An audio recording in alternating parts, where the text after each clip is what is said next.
Hey there, learners. Buckle up because today we're diving headfirst into Albert Pike's Morals and Dogma. Now, before you picture secret handshakes and shadowy rituals, let me assure you, this 19th century Freemason wasn't just into secret societies, he was obsessed with the secrets of the universe itself. We're talking ancient symbolism, mind-bending philosophy, and a whole new way of looking at creation. Think of it as a crash course in how ancient cultures saw the world, distilled down to the good stuff. Are you ready? Let's go. Morals and Dogma is packed with fascinating insights, but what really jumped out at me was how Pike connects the dots between seemingly disparate things like ancient myths about the stars and the very essence of the divine. What do you make of that?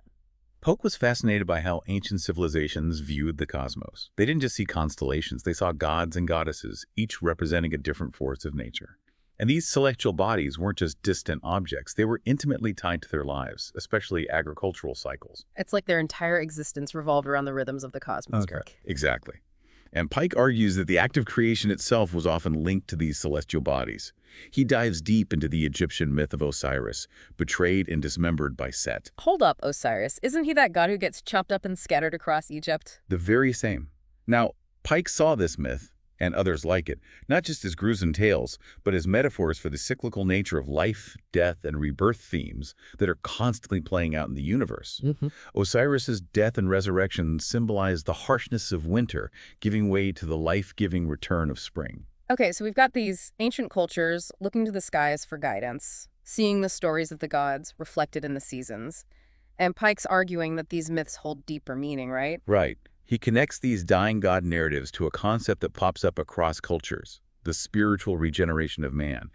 Take the Persian sun god, Mithras, for instance. Mithras. Fill me in, I'm drawing a blank here. Mithras was said to be born in a cave at the winter solstice. This idea of rebirth from darkness wasn't just a cool story. It was a powerful metaphor for the soul's journey.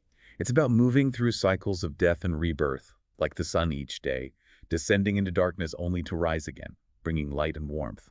So are you saying these myths weren't just explaining the seasons, they were providing a roadmap for spiritual enlightenment? Precisely. It's about recognizing that potential for growth within ourselves. That's pretty mind-blowing when you think about it. These ancient stories become so much richer when you view them through that lens.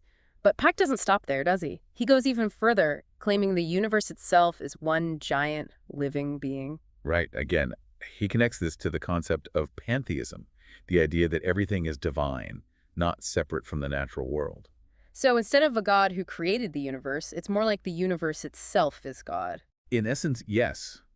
The divine is present in everything, a single, unified soul. This contrasts with traditional monotheism, where God is separate from creation. Think of it like this. Have you ever felt a deep connection to nature, a sense of awe or wonder? Pike would argue that you're tapping into that universal soul. Wow, that puts a whole new spin on my weekend hikes. It's like suddenly I'm not just enjoying a walk in the woods, I'm communing with the divine. But hold on, if the entire universe is divine, how do we even begin to understand something so vast? How did Pike try to explain it? He pulls from various traditions, but one of the most fascinating is his exploration of the Kabbalah, a Jewish mystical tradition. Okay, so we're venturing into the realm of Jewish mysticism now. Things are about to get really interesting. Let's dive into the Kabbalah after a quick break. Sounds like a plan. So we left off talking about the Kabbalah. For a system that seems pretty complex at first glance, Pike makes some compelling connections. Right. And it's not just about dusty old texts either. It feels surprisingly relevant. But before we go any further, could you give us a quick rundown on what the Kabbalah is all about? Well, in a nutshell, the Kabbalah is a mystical tradition within Judaism that explores the nature of God, creation, and the soul. One of its central concepts is the idea of emanation. Instead of God creating the universe from a separate lump of clay, like a potter, the Kabbalah suggests the universe flows from the divine. It's like, the universe is God's breath, if you will. Okay, so it's not a creation story so much as an outpouring. Exactly. And Pike connects this to the concept of Sephiroth, 10 divine attributes or emanations that represent different facets of the divine. They're not separate gods, but aspects of God's being, interconnected and in constant interplay. So instead of a singular, unknowable God, we're talking about a God with different qualities or expressions. You got it. Think of it like this. You have wisdom, strength, beauty, all these qualities within you. The Sephiroth are like that, but on a cosmic scale, representing the fullness of the divine. And here's where it gets really interesting for Pike. He sees the Kabbalah as a bridge between reason and faith, science and mystery. Wait, so we're talking about ancient Jewish mysticism, and Pike saying this has something to do with science. How does that work? Well, Pike argued that both science and mysticism are trying to grasp the fundamental truths of reality, even if they use different languages. He saw the Kabbalah as a kind of symbolic roadmap, a way of encoding complex spiritual ideas in a language that speaks to both the head and the heart. So, similar to how physicists use complex equations to describe the universe, different languages, but maybe aiming for the same kind of understanding. Precisely. And Pike connects this idea of symbolic transformation to another ancient practice that fascinated him. Alchemy? Alchemy. You mean the pursuit of turning lead into gold? What does that have to do with any of this? Well, Pike argued that the alchemists weren't just after literal gold. They were engaged in a symbolic process, the great work, as they called it, which mirrored the soul's journey. They sought to purify and perfect base metals, just as we strive to refine and elevate our own souls. So it wasn't really about getting rich, but about a kind of internal transformation. I like that. Exactly.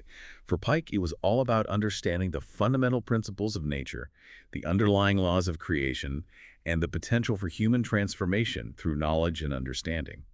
So cracking the code of existence, not for material wealth, but for enlightenment. But doesn't true enlightenment require facing some hard truths about the universe, like the existence of evil? How did Pike reconcile that with this idea of a benevolent divine order? He didn't shy away from the tough questions. He dives into the age-old concept of dualism that dance between opposing forces like light and darkness, good and evil.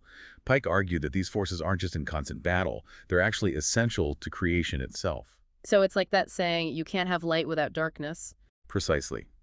Pike wrestled with how a benevolent God could allow for evil to exist. He suggests that perhaps it's a necessary counterpart to good, or even a catalyst for spiritual growth, those trials and tribulations that ultimately make us stronger.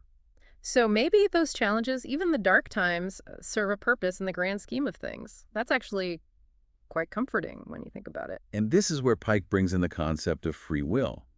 He argued that we're not just puppets on strings, but active participants in the universe. We have the power to choose our path, for good or for evil, and those choices have real consequences. So we're back to that idea of personal responsibility. Exactly. But he also acknowledged that free will gets complicated when you start thinking about a divine plan. How can we have free will if our destiny is already determined? Pike didn't claim to have all the answers, but he wrestled with these questions in a way that feels very modern. It's a question that still baffles philosophers and theologians today, right? But it's encouraging to know that even someone like Pike, steeped in ancient wisdom, grappled with these same dilemmas. It makes his work feel more relatable somehow. But how did Pike suggest we navigate this complex world of opposing forces, free will, and the quest for enlightenment? Did he offer any practical guidance? Absolutely. And for Pike, it all came back to ancient wisdom.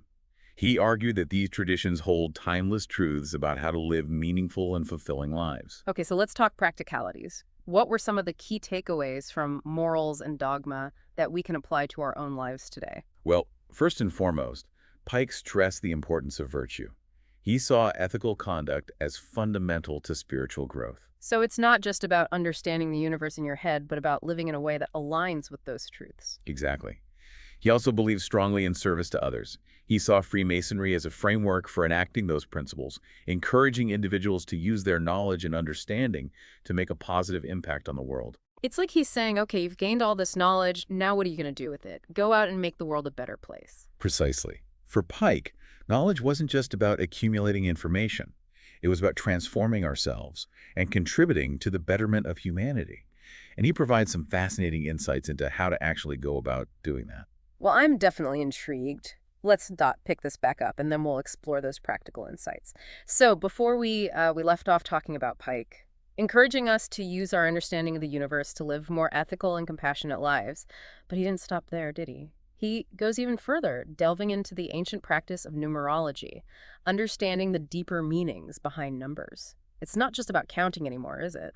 Right. Pike, like the Pythagoreans, saw numbers not just as quantities, but as representations of underlying principles and forces at work in the universe. So if I'm hearing you right, we're talking about a kind of cosmic code embedded in numbers. Like the number 1 represents unity, the source of all things, and the number 2 represents duality, that dance between opposites. Exactly.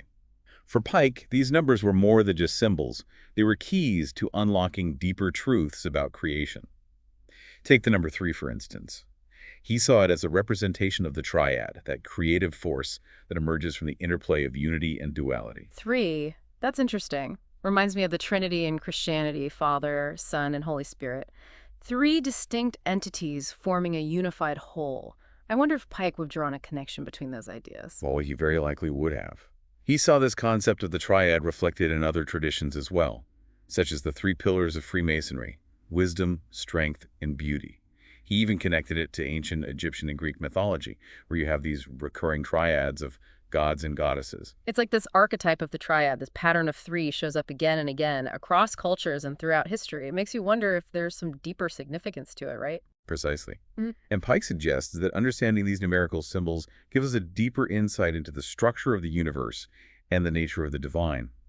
He even connected this idea back to alchemy, arguing that the alchemist's quest to transform base metals into gold was symbolic of a spiritual purification and transformation, represented by the number 7. 7. Interesting. It's a combination of the sacred numbers 3 and 4, representing the union of the spiritual and the material, the divine and the earthly. Right, and Pike saw this number 7 reflected in all kinds of ancient traditions.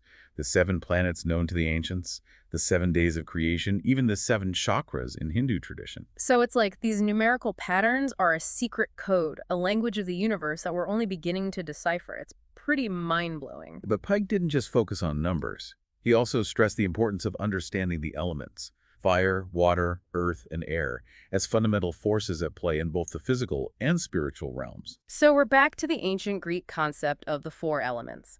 Fire representing energy and passion, water for emotion and intuition, earth for stability and grounding, and air for intellect and communication. Exactly. And Pike argued that each element represents a different aspect of our own being. Just like we need all 4 elements to maintain a healthy ecosystem, we need all 4 aspects to be in balance to live a fulfilling life. That's a really powerful way of looking at it. It's like a reminder that we need to cultivate all parts of ourselves, our passions, our emotions, our grounding, and our intellect to achieve true wholeness. And Pike connects this back to the Kabbalistic tree of life, suggesting that each sephira corresponds to a different element and represents a different facet of the divine. It's like the Kabbalah is a map of the universe. Understanding these elements, we can navigate that map more effectively. So Pike is offering us these practical tools, understanding numbers, and elements to help us unlock the deeper mysteries of creation and of ourselves. But he reminds us that knowledge, like any powerful tool, needs to be used responsibly. He cautions against seeking knowledge for selfish gain or for the pursuit of power. So it's not just about accumulating knowledge, but using it to make the world a better place. Exactly. Pike emphasized the importance of using knowledge wisely for the benefit of humanity. True wisdom for him is always accompanied by humility and compassion. So it's like knowledge without ethics is dangerous. We need to use our understanding to act in a way that's beneficial to ourselves and to others. And that's where Pike's vision of Freemasonry comes in. He saw it as a school of virtue, a brotherhood dedicated to using knowledge to promote ethical conduct, service to others, and the pursuit of a more just and equitable world. So it's almost like Freemasonry is a real-world application of those ancient principles. It's taking those abstract concepts and putting them into action. Precisely. And it's a reminder that the pursuit of knowledge is not just an intellectual journey, but a spiritual one as well. So what does this all mean? Well, Pike's Morals and Dogma isn't just some dusty old book filled with esoteric knowledge. It's a call to action, a guide to living a more fulfilling and purposeful life. It can be a bit overwhelming, all this information, but I think that's what makes it so fascinating. It's a reminder that there's always more to learn and explore, and that's what we're all about here, right? So until next time, keep those brains buzzing, learners.